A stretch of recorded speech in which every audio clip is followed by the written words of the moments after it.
हम सीधा सीधा कहना ये चाह रहे हैं सर आपसे कि अगर आपको 4 शब्द बोलने नहीं आएगा जी, आपको सदन में जाके कहना क्या है ये आपको नहीं मालूम, आप जिसके लिए चुने गए हैं ये आपको नहीं मालूम कि हम काहे के लिए चुने गए हैं, विधायक का मतलब क्या होता है, तो आप तो सीधा सीधा ऐसे ही बैठ गए ना, आपका अपना काम चले।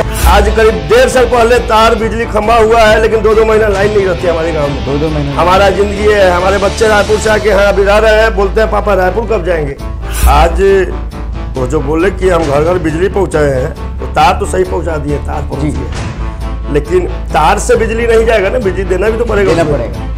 आज वो नल जल योजना उनका है, आज भी हमारे चलिए देहात में मैं दिखाता हूँ आपको कि आज भी पाइप भी खुदा रहा है, अभी पाइप खुदा रहा है, अभी कहीं टंकी नहीं डला। 15 साल हो गया। हाँ, कहीं टंकी नहीं डला है, और वो कहते हैं कि मेरा 7 निश्चय योजना पूरा हो गया। बख्तियारपुर का वोटर है नीतीश कुमार जी, वो खुद बख्तियारपुर में वोट डालते हैं। जी जी, बख्तियारपुर के साथ ऐसा क्या दुर्व्यवहार उनके साथ, मतलब बख्तियारपुर को लोग क्या कर दिया जो बख्तियारपुर को इतना पीछे लेके गए हो। बख्तियारपुर में विकास बोल के कुछ नहीं है सर, कुछ नहीं। जब से मैं मार्केट गया हूँ, जब से हमें होश हुई हमारी, हम उसी बाजार में, उसी मार्केट में जाते हैं, बख्तियारपुर बाजार में हमारी जैसा था शायद उससे भी गया गुजरा हो, क्योंकि उनके पास रोजगार नहीं है। हमारे मुख्यमंत्री कहते हैं कि हमारे युवा बाहर नहीं जाएंगे, कह रहे हैं ना। जी जी जी, यहाँ 80% युवा बेरोजगार बैठा है। आप चाहते हैं विकास हो बख्तियारपुर? बिल्कुल विकास होगा, मैं बोलता हूँ, मैं दावा ठोक रहा हूँ आपके चैनल पे, विकास मैं करूंगा अपने क्षेत्र का। आप चाहते हैं युवाओं, तो माननीय हमारे नेताजी विधायक जी खाए हैं तो उनका हिसाब जाके देंगे वो। जी जी, अगर फंड खाए हैं, काम नहीं हुआ तो उसका हिसाब देना पड़ेगा ना आपको, जी, जाके दीजिए। और नहीं दीजिएगा तो फिर हम सरकार से हिसाब लेंगे। आखिर ऐसा क्या दुर्व्यवहार हो रहा है कि आधा किलोमीटर का पुल कहीं नहीं है, कहीं मंदिर में जाने का रास्ता नहीं है, कहीं रोड नहीं है, कहीं नाली नहीं है। जी।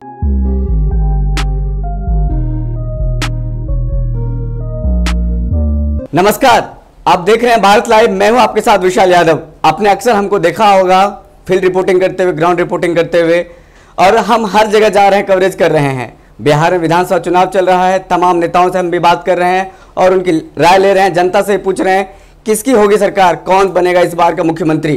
क्योंकि हमारे पास चेहरे हजार हैं, दर्जन भर चेहरे हैं, लेकिन मुख्यमंत्री तो कोई एक ही होगा, और हम तमाम लोगों से बात कर रहे हैं।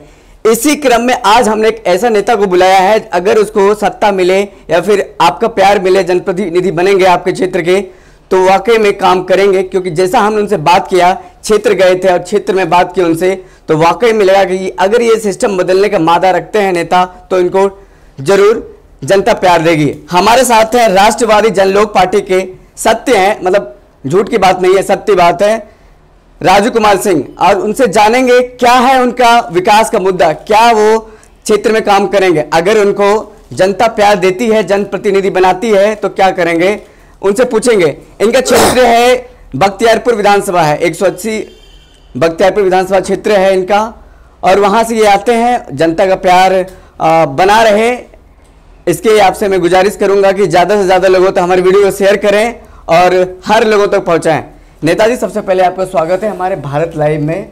आज हम आपसे बात करें, जानेंगे कि जनता का प्यार अगर आपको मिलता है तो अपने क्षेत्र में आप क्या क्या करेंगे, क्योंकि जनता जानना चाहती है कि जनता जनप्रतिनिधि को चुनने से पहले परखना चाहती है, जानना चाहती है।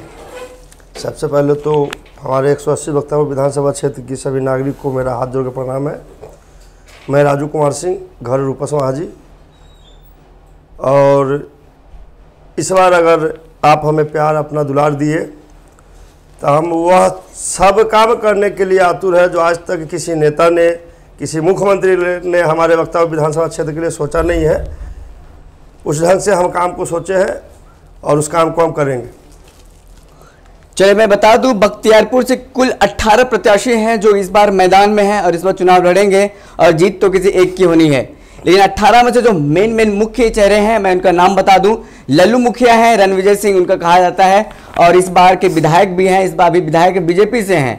और अनिरुद्ध यादव राजद से हैं, 2010 में वो विधायक थे, पूर्व विधायक हैं वो भी। और विनोद यादव ये आरएलएसपी से हैं, ये भी 2000 में विधायक थे। मतलब ये जो विधायक का क्रम देख रहे हैं, तीनों ने एक न एक कार्यकाल अपना किया है जनता के बीच जाकर के, और जनप्रतिनिधि का प्यार मिला तो इनको किया। लेकिन इन सबसे नाराज चल रहा है तमाम, जो हम क्षेत्र में जब घूमते हैं, लोगों से बात करते हैं, तो किन के बारे में, कैसा क्या मूड है जनता का, हम भापते हैं और पूछते हैं। तो लेकिन इस बार देखें तो इस बार तीनों से नाराज है जनता। जनता चाहती है बख्तियारपुर की कि इस बार जनप्रतिनिधि को बदलें और कुछ बदलाव आए, क्षेत्र में विकास के काम हो। क्योंकि इस बार हम बात कर रहे हैं, इस बार जातिगत भी समीकरण जो फिट है वहां पे जातिगत समीकरण भी है, क्योंकि वहां पे दो मेन फैक्टर हैं, एक सवर्ण एक दलित। और यादव को कहा जाए तो यादव से खासा नाराज हैं और सवर्ण से इस बार वहां के लोग जो हैं खासा नाराज हैं। क्या है राजनीतिक समीकरण और जाति समीकरण, हम समझेंगे अपने नेताजी से। बताइए नेताजी। देखिए, जाति और इंसानियत तो अब सिर्फ चुनाव में ही नजर आता है। बिल्कुल। जब जब चुनाव आता है तो हमारे बीच के बिचौलिया जो है वो हमें बताने आते हैं कि आप फलाने कास्ट का मतलब कास्ट के हो उनको वोट दो, फलाने कास्ट को उनको वोट दो। आखिर यह चीज़ हमें चुनाव में क्यों याद दिलाया जाता है कि हम फलाने कास्ट के हैं? बिल्कुल। 5 साल तक हमें कोई पूछने नहीं आते हैं कि हम जिंदा हैं, मर गए, क्या हुआ हमारे साथ, क्या नहीं होगा हमारे साथ, कोई जानने के लिए नहीं आते हैं। तो हम तो अपील करेंगे पूरे बख्तियारपुर की जनता से, हम जातिवाद को नहीं जानते हैं, हम जानते हैं इंसान को और इंसानियत को। बिल्कुल। इंसान तो है अभी, इंसान तो अभी हम सब इंसानी है, लेकिन इंसानियत खत्म हो चुकी है। खास करके हमारे बख्तियारपुर विधानसभा क्षेत्र में लोग बड़े बड़े दाम पे टिकट खरीद के बड़े से ज़्यादा खर्च करके चुनाव में आते हैं और 5 साल तक वो अपना जो खर्च किया हुआ रकम है उसको 5 गुना करते हैं और 5 गुना होते होते 5 साल खत्म हो जाती है। आज लीजिए हमारे गांव रूपस महाजी हमारी गांव है, रूपस पंचायत भी है, दियर है, दियर बोलते हैं लोग। वहाँ आज हमारा 4 पंचायत है और निर्णायक वोट है वहाँ। बिल्कुल। वहाँ के वोट से हमारे अनुज जी भी जीते, लल्लू मुखिया भी जीते, डॉक्टर विनोद भी जीते जी। लेकिन जीतने के बाद जब जब चुनाव आता है तो हमारे यहाँ का एक तो मुद्दा बना रखे हैं गंगा पे पुल जी। यह पुल राम मंदिर से ज़्यादा बड़ा है। मतलब ये अहम मुद्दा है पुल। राम मंदिर से ज़्यादा बड़ा मुद्दा है कि जब चुनाव आता है तो पुल याद आ जाता है। उसके बाद कौन पुल, कैसा पुल, आप कौन, मैं नहीं जानता। बिल्कुल। तो अगर वो पुल बना देंगे तो मुद्दा खत्म हो जाएगा। जी जी। तो चाहेंगे कि मुद्दा को बरकरार रखे, गरीब को गरीब रखो ताकि मुद्दा बनता चले, पुल को बना नहीं दो। यह समझना है हम हर लोगों को। आज हमारा दियर का समस्या है पुल, रोड पे कहीं जाते हैं तो मंदिर जाने के लिए रास्ता नहीं है, कहीं घर से बाहर निकलने के लिए नाली नहीं है, कहीं सड़क पे मेन रोड पे पानी लग रहे हैं, कहीं मार्केट में पानी लग रहा है। समस्या का तो अंत ही नहीं है हमारे बख्तियारपुर विधानसभा क्षेत्र में।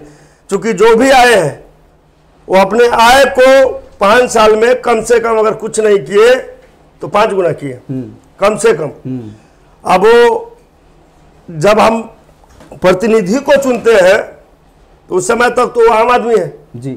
व्यापार क्या होता है उन्हें पता नहीं है। जैसे वहाँ कुर्सी मिलता है उनका व्यापारीगिरी शुरू हो जाता है, मतलब उनका लेन देन दुनिया जहान शुरू रहता है। अब इस सिस्टम को बताइए कि हम अगर व्यापारी को चुनते रहेंगे तो कहाँ से विकास होगा? विकास कहाँ से होगा? बिल्कुल। हम क्षेत्र में घूम रहे थे, तमाम लोगों से बात कर रहे थे और लोगों से पूछ भी रहे थे क्या 15 सालों में विकास हुआ है। उनका कहना है कि विकास देख लीजिए क्या विकास हुआ है, सड़क में गड्ढे हैं, पानी का पाइप गया है लेकिन पानी नहीं आ रहा है। तो ये विकास है आपके क्षेत्र का। वहाँ के जनता जो बता रहे थे कि हम चाहते इस बार ऐसा प्रतिनिधि बदलें कि वो विकास करे। हम जहाँ तक बात करेंगे, हम उस परिवार से बिलोंग करते हैं कि हमारे परिवार में आज तक एक वार्ड मेंबर का लड़ाई नहीं लड़ा। मतलब राजनीतिक ब्लड क्या होता है हमारे परिवार के लोग को नहीं पता जी। तो हमारा कहना यह है कि प्रधानमंत्री की योजना को दिखाते हैं हमारे विधायक जी। प्रधानमंत्री योजना को अगर 4 लाइन बना है तो बना तो प्रधानमंत्री केंद्र से बना है, लेकिन वो गिनवाते हैं अपने गिनती में कि हमारे सरकार में ऐसा हुआ, हमारे सरकार में वैसा हुआ। हम पूछते हैं कि आपने क्या किए जी। प्रधानमंत्री को तो हमने वोट दिया ना जी जी बिल्कुल, तब प्रधानमंत्री बने हैं तो अपना काम किए, भला बुरा जो भी किया हमको मतलब नहीं, लेकिन आप क्या किए हो तो पब्लिक को बताइए। किसी गांव में, किसी भी गांव में आज का वर्तमान विधायक सिर्फ भोज खाए हैं, जा जाके हर निमंत्रण पे पहुंचे हैं, 500 रुपये 1000 मतलब विधायक कहें तो निमंत्रण के लिए है, मरने के लिए और भोज खाने के लिए, बाद बाकी विकास के लिए नहीं। अब मान लिया जाए कि आप हमें अपने घर पे बुलाए हैं तो हम तो आ गए आपके यहाँ। मान लीजिए मैं आज यहाँ का विधायक वर्तमान हूँ, अब यहाँ हमसे कोई मिलने आ गया तो आप उन मतलब मिलने नहीं दे रहे हैं कि हमारे गेस्ट हैं, वहाँ गए तो वो किसी से मिलने को तैयार नहीं है। ये हमारी बख्तियारपुर विधानसभा का जो है जनता का नसीब है या भविष्य जो बोल सकते हैं। मतलब उन्होंने जनप्रतिनिधि तो बनाया, लेकिन एक मुखौटा बनाया जो कभी आता नहीं है। बस बाहर से कुछ और, अंदर से कुछ और है। भोज खाने के लिए निमंत्रण में आते हैं, लेकिन जब वक्त में काम आता है दुख में नहीं आते हैं। ये कहना चाह रहे हैं आप? हम सीधा सीधा कहना ये चाह रहे हैं सर आपसे कि अगर आपको 4 शब्द बोलने नहीं आएगा जी, आपको सदन में जाके कहना क्या है ये आपको नहीं मालूम, आप जिसके लिए चुने गए हैं ये आपको नहीं मालूम कि हम काहे के लिए चुने गए हैं, विधायक का मतलब क्या होता है, तो आप तो सीधा सीधा ऐसे ही बैठ गए ना, आपका अपना काम चले। आवाज तो आप, जनता का आवाज तो दब जाएगा फिर सदन में, जब दब ही रहा है ना, उठाइएगा तो जनता का आवाज दबना है। जो हमारे मूलभूत सुविधा है गांव की, वो अगर आप नहीं बताइएगा सदन में तो आपकी आवाज उठेगी कैसे? अभी तो मैं बताया ना सर कि 73 साल हुए देश आजाद हुए जी। 73 साल में पता नहीं क्या क्या बदल गया। यह पटना बदल गया जो राजधानी है। जी जी बिल्कुल। हमारा राजधानी भी पटना है, हमारे गांव का राजधानी पटना ही कहलाता है। जी, जी। आज यहाँ आज करीब 1.5 साल पहले तार बिजली खंभा हुआ है, लेकिन 2-2 महीना लाइन नहीं रहती हमारे गांव में। 2-2 महीना हमारा जिंदगी है। हमारे बच्चे रायपुर से आके यहाँ अभी रह रहे हैं, बोलते हैं पापा रायपुर कब जाएंगे। ये हमारा जिंदगी है, जबकि उससे बेटर सुविधा, उससे बेटर घर में मैं बनाया हूँ, लेकिन फिर भी बच्चे को मेरे रायपुर जाना है। आखिर क्यों, कब तक सहेंगे लोग? बता, नीतीश कुमार ने दावा किया है, वो कहते भी हैं हर रैली में, हर जनसभा में कहते हैं कि हमने हर घर बिजली पहुंचाया, लेकिन क्या यही सत्य है, यही सच्चाई है? जब हम ग्राउंड रिपोर्ट करने जाते हैं, लोगों से बात करते हैं, तब पता चलता है कि ग्राउंड रियलिटी क्या है, सच्चाई क्या है, सत्यता क्या है। जो नेताजी बता रहे हैं बिल्कुल सही कह रहे हैं। हम जब लोगों से मिले थे तो उन्होंने कहा कि नल में पानी नहीं है, पाइप है, बिजली है, खंभा है, लेकिन उसमें लाइन नहीं है। बता, क्या ऐसे विकास होगा बख्तियारपुर का? आज वो जो बोले कि हम घर घर बिजली पहुंचाए हैं, तो तार तो सही पहुंचा दिए, तार पहुंच गया है, लेकिन तार से बिजली नहीं जाएगा ना, बिजली देना भी तो पड़ेगा, देना पड़ेगा।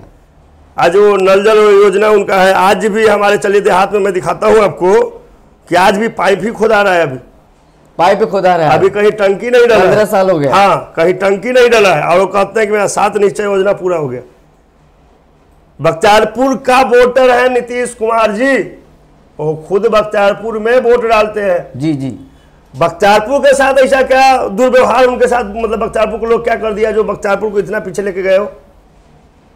बख्तियारपुर में विकास बोल के कुछ नहीं है सर, कुछ नहीं। जब से मैं मार्केट गया हूँ, जब से हमें होश हुई हमारी, हम उसी बाजार में, उसी मार्केट में जाते हैं। बख्तियारपुर बाजार में हमारी जैसा था शायद उससे भी अभी गया गुजरा हो, उससे भी गया गुजरा है। आज उस चौराहे पे चाहे कितना भी इमरजेंसी में आप चले जाओ, आपको 15 से 20 मिनट रुकना पड़ेगा, वहाँ जाम लगती है। ऑटो वाले दुनिया जहान बेचारे क्या करेंगे, उनके पास स्टैंड की व्यवस्था नहीं है, रोजी रोटी का सवाल है, वो लोग भी लगाए रहते हैं रोड पे।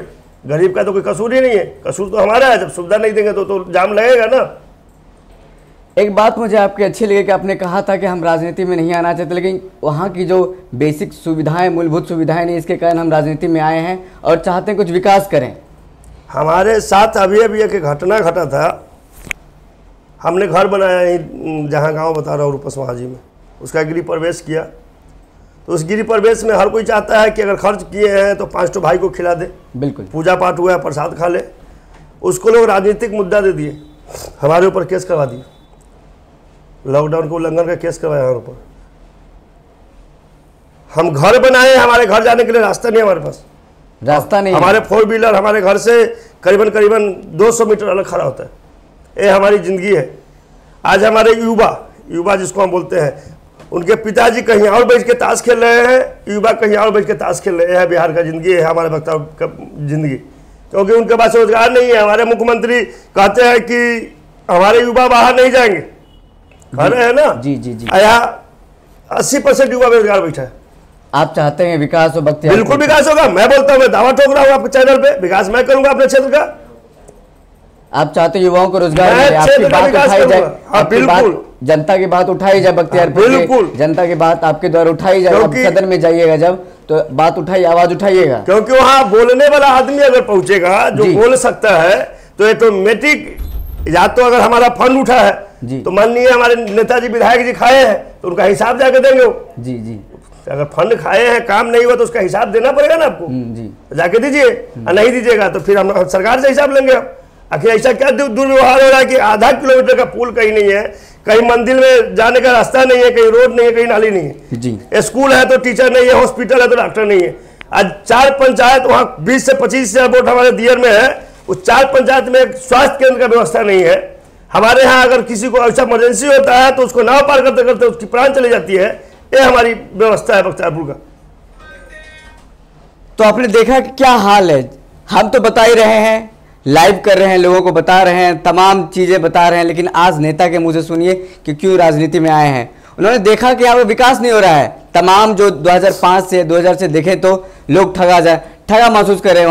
वहाँ के लोग चाहते हैं कि बख्तियारपुर में एक बदलाव आए। इस बार ऐसा जनप्रतिनिधि आए जो कि वाकई में रियली मायने में कहा जाए तो विकास करे। क्षेत्र में रोड नहीं बनी है ठीक से, पानी की व्यवस्था नहीं है, लोग जाते हैं कहाँ से पानी लाने के लिए जाते हैं। बिजली में अभी मैंने बताया ही, क्योंकि मैंने जब इनसे बात किया था ऑफ कैमरा कि आप राजनीति में क्यों आए, तो उनका कहना था कि क्षेत्र में विकास नहीं हुआ है। विकास करने के लिए एक ऐसा जनप्रतिनिधि चाहिए क्षेत्र को जो विकास करे। वाकई में हमारी बात जो सदन में नहीं उठाई जाती है बख्तियारपुर का, वो बात उठाया जाए ताकि हमारे और भी विकास का रास्ता खुले। तो तमाम चीज़ें हैं, तमाम बातें हैं और हम नेताजी से लगातार बात कर रहे हैं। और क्योंकि इनको आज टॉपिक में, आज डिबेट में लाना हमारे लिए एक अहम बन जाता है, क्योंकि जब आपके क्षेत्र में विकास नहीं होता है तो हम ऐसे नेता को बुलाते हैं और उससे पूछते हैं, क्योंकि वो बड़े पार्टी के चेहरा नहीं है, ना तो बीजेपी और ना, क्योंकि राजद को अभी घमंड हो गया है कि हम हम जीतेंगे। क्षेत्र में किसी को टिकट दे दिया है, बाहुबली हो या फिर जो भी हो, हम किसी पे नहीं जा रहे, लेकिन आपका ये घमंड किसी दिन ले डूबेगा, जैसा जनता का कहना है कि राजद को एक घमंड हो गया है। अब आपको ऑप्शन नजर नहीं आ रहा है, तो तमाम बातें हैं। नेताजी बताइए, कहीं राजद को घमंड तो नहीं हो गया है? जैसा कि मैं नहीं, आप नहीं, जनता कह रही है घमंड तो है ही। ये तो बिल्कुल न्यूज पे ओपन आ रहा है, लोग सीधा चैनल में बोल रहे हैं कि स्वर्ण हमारा वोटर नहीं है, फलाना हमारा वोटर नहीं है, उसका वोट हमें नहीं चाहिए। बीजेपी कह रहा है कि स्वर्ण कहाँ जाएगा, वो तो कमल को वोट दे रहा है, हमको थोड़ा कोई वोट दे रहा है, हमको कोई नहीं वोट देता है, हमारे चुनाव चिन्ह को वोट देता है। आखिर चुनाव चिन्ह को हम कब तक ढोएंगे अपने सर पे? जब चुनाव चिन्ह को हम वोट देने के बाद वह चुनाव चिन्ह हमारे किसी काम का नहीं बचता, तो चुनाव चिन्ह को मैं ढोऊं क्यों? बिल्कुल, आप जो भी कह के जाते हैं चुनाव के पहले, ठीक 5 साल बाद ही आते हैं, अब दोबारा नजर नहीं आते हैं। ऐसा क्यों हो रहा है पब्लिक के साथ? इंसान है, इंसान को जीने का हक है। अरे सरकारी नौकरी सबको थोड़ा देना है, रोजगार चाहिए जिससे दाल रोटी चल सके, गरीब आदमी का बाल बच्चे जिए, सही शिक्षा व्यवस्था कीजिए, सही हॉस्पिटल अस्पताल की व्यवस्था कीजिए। ऐसा कुछ तो कर नहीं रहे हैं आपको बस अपने गाड़ी से घूमना है और सिस्टम में चलना है। क्योंकि अब इतना महंगा टिकट खरीद के लाया है तो कहाँ से आएगा उतना महंगा? आखिर भरपाई तो वहीं से होता है ना। बिल्कुल, 3 करोड़ या 4 करोड़ का टिकट खरीदाता है आज दुकान से। जी, पार्टी लोग, बड़े पार्टी लोग दुकान खोले हैं। हम तो भैया एक छोटा सा नया पार्टी का टिकट लेके आए हैं जी। उनका मुद्दा है कि ना हम दूसरे के बच्चे का हक छीनेंगे, ना अपने बच्चे का हक आपको देंगे। बिल्कुल, हमारे शासन हक है वो मिलेगा। हमारे शासन में सब एक समान, जो महाराणा प्रताप के जमाने में हुआ करता था, जो पृथ्वीराज चौहान के जमाने में हुआ करता था कि औरों को इज्जत बचाने के लिए मैं अपना सर कटवाया है, हमारे जो भी राजपूत भाई हैं, तो हम भी उस पर तैयार हैं। हम यह वादा करते हैं आपके चैनल पे कि अगर हम आपके लिए काम नहीं कर पाए तो ये लोग तो बेशर्म की तरह काम नहीं करने के बाद भी जाते हैं वोट मांगने के लिए, एक मौका दे दीजिए, एक मौका दे दीजिए। हम 2025 में आपके पास नहीं जाएंगे, यह हमारे पूरे क्षेत्र के पास। ये देखिए नेताजी ऑन स्टूडियो बता रहा हूँ, रिकॉर्ड है ये, इनका कहना अगर हम विकास नहीं करेंगे तो आपके क्षेत्र में वोट मांगने नहीं जाएंगे। अभी भी आपको सोचना चाहिए कि जब कोई नेता खुल करके आपके सामने आता है तो उनको सपोर्ट करना तो आपको बनता है, क्योंकि ऐसा कोई नेता नहीं होता है। मैं इनके कपड़े से बता, जब मैंने इनसे बात किया था अब तो धोती कुर्ता पैजामा ऐसा कुछ नेता में जैसा लगते नहीं है। बोले कि हम तो जमीन से जुड़े नेता हैं, इनका कहना था हम जमीन से जुड़े नेता हैं और लोगों की बात रखते हैं, ऊपर उठाते हैं। लेकिन अगर इस बार हमें मौका मिला, जनता का प्यार मिला, तो वाकई में बदलाव लाएंगे। अब कितना बदलाव आएगा ये तो चुनाव जीतने के बाद ही नेताजी बताएंगे और उससे हम पूछेंगे। और इन्होंने जो कुछ कहा है, जल्दी हम क्षेत्र में निकल रहे हैं और वहां से आपको हम हर खबर दिखाएंगे। और जो इन्होंने वादा किया है, दावा किया है, और इसका हम रियलिटी जांच भी बताएंगे, क्या उन्होंने दावा किया है, क्या उन्होंने वादा किया है। और ऐसे हम ऐसे तमाम नेताओं से आपको मिलाते रहते हैं और पूछते रहते हैं। और आखिरी सवाल है कि आपने जो कहा कि मेरे पास कोई ज़्यादा घोड़ा गाड़ी नहीं है, हम सिंपल रहते हैं, आप देख रहे हैं कि आप एक जनता जनार्दन के रूप में नेता बनने जा रहे हैं, क्या कहिएगा इस पे? अगर कपड़ा से नेता बने तो गांधी जी भी तो नेता ही थे ना, बापू कहलाते हैं, तो वो भी तो बढ़िया कुर्ता पजामा पहनते, बढ़िया धोती कुर्ता पहनते ना। कपड़ा से कोई नेता नहीं बनता है। नेता बनने के लिए बढ़िया उनका अस्तित्व होना चाहिए, इंसानियत होना चाहिए, बिल्कुल, और सही व्यवहार होना चाहिए। बिना व्यवहार के लोग नेता नहीं बन सकता। मतलब लुटेरे की तरह आए, वोट लूट के चले गए, वोट के समय 200-500 रुपए कीमत लगा दिए, अब 5 साल आप देखते नहीं उनको। ये शासन नहीं चलेगा। यही बात जनता को अच्छा लगता है, जो अपने अभी बातें का हमको तो, मुझे तो खास करके बहुत अच्छा लगा, तब मैंने आपको बुलाया कि चलिए आज आपका हम इंटरव्यू करेंगे और जनता से रूबरू कराएंगे कि देखिए एक ऐसे नेता से मिले जो आपका बात को रखने की कोशिश करता है, वो चाहता है कि आपके बात को सदन में उठाया जाए, आपके विकास की बात हो, आपकी जो जरूरत है उसकी बात हो, तमाम चीजें हैं। अब मैं चाहूंगा कि विदा कहूं, तमाम बातें हो गई है विकास को लेकर के, तमाम क्या कुछ होगा, तमाम बातें हो गई। क्षेत्र में जाएंगे और नेताजी से मिलेंगे और लोगों से बात करेंगे और हर अपडेट आपको बताएंगे, और ऐसे ही तमाम नेताओं से आपको मिलाते रहेंगे। कोई और नेता आएंगे उनसे मिलाएंगे आपको, क्योंकि हमें एक अच्छा नेता चुनना है, आपको एक अच्छा नेता चुनना है। धन्यवाद। बढ़ाएं अपना कदम सक्सेस की ओर शिखर करियर इंस्टीट्यूट के साथ। शिखर करियर इंस्टीट्यूट पूर्वी भारत में एकमात्र कोचिंग संस्थान जो एक्सक्लूसिवली है मेडिकल एंट्रेंस एग्जाम के लिए।